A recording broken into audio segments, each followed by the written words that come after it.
साथियों, आज जो देश के हालात हैं उन हालातों के बारे में जानना और समझना बहुत ज़्यादा ज़रूरी है। पिछले 8 साल से सेंट्रल में बीजेपी की सरकार है और लगातार चाहे महंगाई का मुद्दा हो, चाहे भ्रष्टाचार का मुद्दा हो, या आर्थिक समस्याएं हों, या फिर किसानों की समस्याएं हों, या SC ST OBC और माइनॉरिटीज़ की तमाम प्रकार की समस्याएं हों, सभी मुद्दे पर केंद्र सरकार पूरी तरीके से विफल साबित हुई। और सभी मुद्दे पर विफल होने की वजह से देश में जो बड़े पैमाने पर असंतोष फैल रहा है, उस असंतोष की वजह से सरकार से जुड़े हुए तमाम संगठन, भाजपा और उनसे जुड़े हुए तमाम संगठनों के द्वारा लगातार देश में सांप्रदायिक तनाव का माहौल पैदा करने की कोशिश की जा रही है।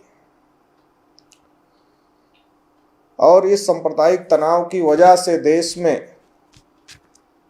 एक बहुत बड़ा तबका अपने को असुरक्षित महसूस कर रहा है। चूंकि अभी अगर हम पिछले कुछ दिनों से देखें, कई सालों से, तो कई प्रकार के मुद्दे एक तो गवर्नमेंट के द्वारा उछाले गए, दूसरा भारतीय जनता पार्टी और उनसे जुड़े हुए संगठनों के द्वारा भी लगातार उठाए जा रहे हैं। चाहे वो NRC CA का मुद्दा हो, चाहे ट्रिपल तलाक का मुद्दा हो, इसके बाद हिजाब विवाद है, अजान विवाद है, काशी, मथुरा, कुतुब मीनार और ताजमहल से लेकर के तमाम मस्जिदों के मुद्दे उठाए जा रहे हैं। तो इस प्रकार के जो धार्मिक मुद्दे उठाए जा रहे हैं और इस प्रकार के मुद्दे खास तौर से भारतीय जनता पार्टी और उनसे जुड़े संगठनों के द्वारा लगातार उठाए जा रहे हैं। और अभी हद तो तब हो गई जब नूपुर शर्मा के द्वारा पैगंबर मोहम्मद साहब के ऊपर भद्दी टिप्पणी किया गया और उससे पूरे देश और दुनिया में भारत देश की बदनामी हुई। और इसके बाद भी नूपुर शर्मा के ऊपर प्रशासन के द्वारा किसी प्रकार की कोई कार्यवाही नहीं की गई, बल्कि केवल भारतीय जनता पार्टी के द्वारा नूपुर शर्मा को निलंबित करने का काम किया गया, जबकि प्रशासनिक तौर पर नूपुर शर्मा के ऊपर बड़ी कार्यवाही होनी चाहिए थी। और इससे जो प्रतिक्रिया हुई, उस प्रतिक्रिया की वजह से तमाम जगहों पर उग्र प्रदर्शन हुए और तमाम जगहों पर कानून व्यवस्था के लिए समस्या पैदा हुई। तो ये जो हालात देश में पैदा हो रहे हैं, इस हालात की वजह से जो देश की एकता और अखंडता है, एक इतना बड़ा समूह देश में अपने को असुरक्षित अगर महसूस करेगा तो देश की एकता और अखंडता पे खतरा पैदा होगा। इसी प्रकार की समस्या जब देश में कांग्रेस के द्वारा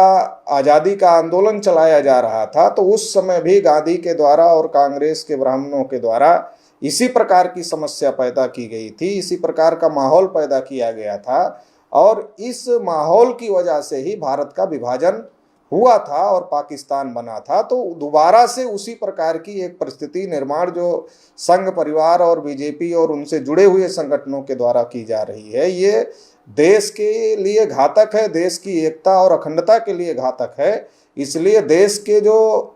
नागरिक हैं और ख़ास तौर से जो SC ST OBC और माइनॉरिटी के जो लोग हैं, जो इस देश के असल वासिंदे हैं, उनको इस बात को समझने की ज़रूरत है कि ये मुल्क हमारा है, ये देश हमारा है, तो इसकी एकता और अखंडता की रक्षा करना भी हम लोगों का ही कर्तव्य है। तो इसलिए जो लोग देश की एकता और अखंडता के लिए